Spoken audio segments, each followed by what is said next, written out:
Okay students, सो यहाँ तक हमने सॉल्व कर लिया था और आप फाइंड आउट कर रहे हैं यहाँ पे m। सो m will be equal to v by C square and then you will have root 1 minus we square by C square.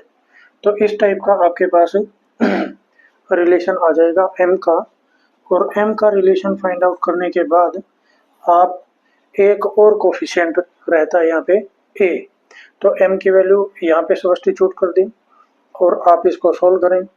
तो सोल्व करेंगे तो हमारे पास a का रिजल्ट आएगा, a will be c square into v, और m की value है आपके पास v divided by C square into 1 over root 1 minus we square by C square.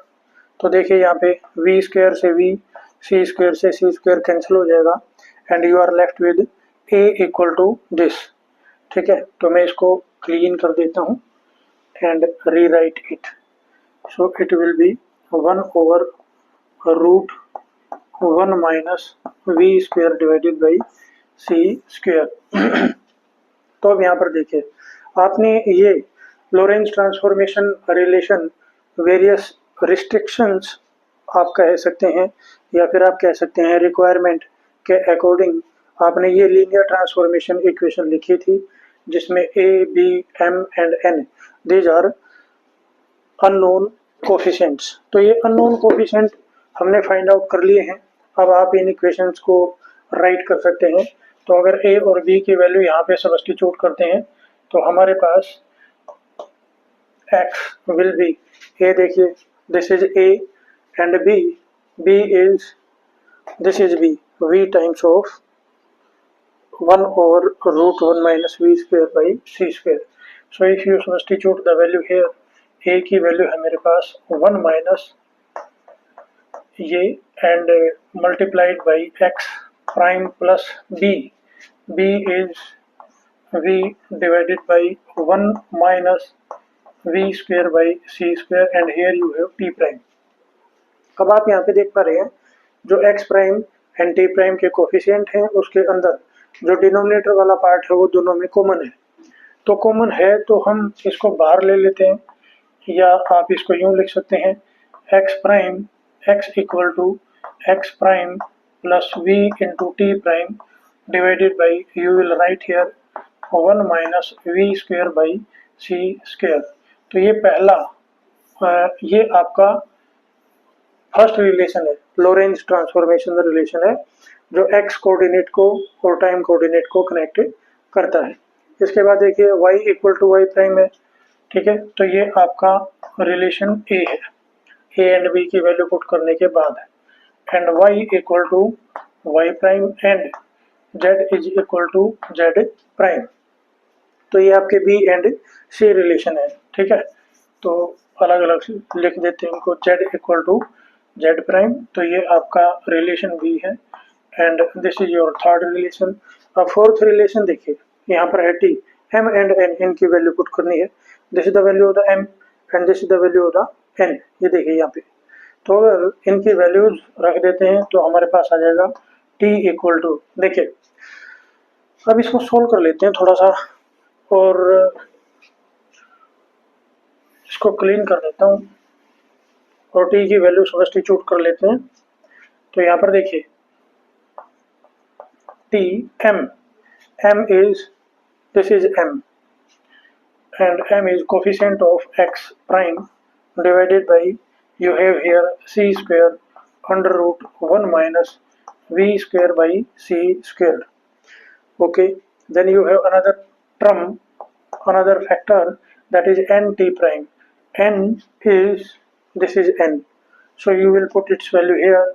It will be 1 root 1 minus v square by c square and then you have t prime. Okay, so here you can see root 1 minus v square, 1 minus v square, this is in both terms, so you can write it t prime plus v by c square, v by c square x prime and then root 1 minus v square c square, and this is equal to the t time coordinate.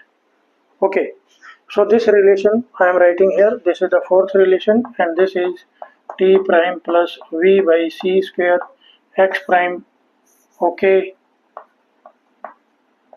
divided by 1 minus v square c square, and this is a relation fourth. तो ये जो A B C है ये आपके Lorentz transformation relation है। Okay, अगर आप इनका उल्टा करना चाहते हैं, ठीक है, आप x prime y prime z prime t prime इनकी वैल्यू फाइंड आउट करना चाहते हैं, तो जैसे आपने गैलीलियन ट्रांसफॉर्मेशन रिलेशन में चेंजेस किए थे वैसे यहाँ पे भी कर सकते हैं आप। ठीक है, तो देखिए चेंजेस क्या करने हैं वो यहाँ पे नोट कर लेते हैं और फिर इसको सोल्व करेंगे। तो ये देखिए मैं इसको क्लीन कर लेता हूँ यहाँ पे। तो ये जो डिफरेंट पैरामीटर हैं, डिफरेंट कोफिशिएंट है, इनकी वैल्यू भी यहाँ पे लिख देंगे। ठीक है, तो मेरा पहला कोफिशिएंट है दैट इज ए, और ए की वैल्यू और एन की वैल्यू ये हमारी सेम आई है, एंड दिस इज 1 ओवर, यहाँ पे हमारे पास आ जाएगा 1 minus v square by c square. फिर हमारे पास आता है बी, बी की वैल्यू है v times of n, and this will be v, and then you have 1 minus v square c square, and m की वैल्यू है यहाँ पे, and the value of m that is v by c square, and then you have root में ये value है।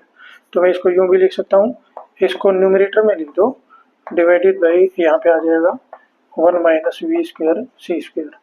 ठीक है, तो आपके चारों कोफिशिएंट, आपकी जनरल फॉर्मेशन और जो आपका फाइनल रिजल्ट है वो आपके सामने है।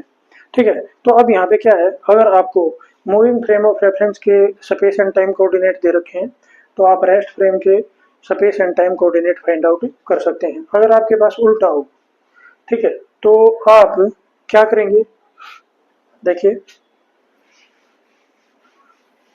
इन रिलेशन को कन्वर्ट करते हैं, और कन्वर्जन के लिए आपको क्या करना है, आप जहाँ पे x है उसकी जगह x प्राइम लिख देंगे, जहाँ पे y है y की जगह y प्राइम, जहाँ पे y प्राइम है वहाँ पे y, जहाँ पे z है वहाँ पे z प्राइम, और जहाँ पे z प्राइम है वहाँ पे z लिखेंगे, और जहाँ पे आपका t है वहाँ पे t प्राइम, और जहाँ पे t प्राइम है वहाँ पे t लिखना होता है।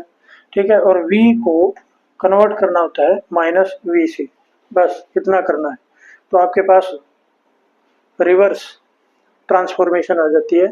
ठीक है, एंड इट विल बी, अब देखिए चेंज करते हैं, x की जगह मैं क्या कर देता हूँ x prime, this will be equal to x prime की जगह x लिख दिया, v की जगह क्या लिख दिया मैंने माइनस v, और t प्राइम की जगह लिख दिया t, और यहाँ पे क्या आ गया 1 minus v square by c square. Then you have y prime is equal to y, and z prime is equal to z, and t prime this is equal to t minus v by c square into x divided by root 1 minus v square by c square। तो ये भी आपकी Lorentz transformation है। ठीक है, depending upon situation you make use of these set of transformation relations, and these are called Lorentz transformation relation. ये various competitive exam के लिए बहुत इंपॉर्टेंट है, आप इनको डायरेक्ट याद रख लें तो अच्छा होगा। Okay, thanks for watching the lecture.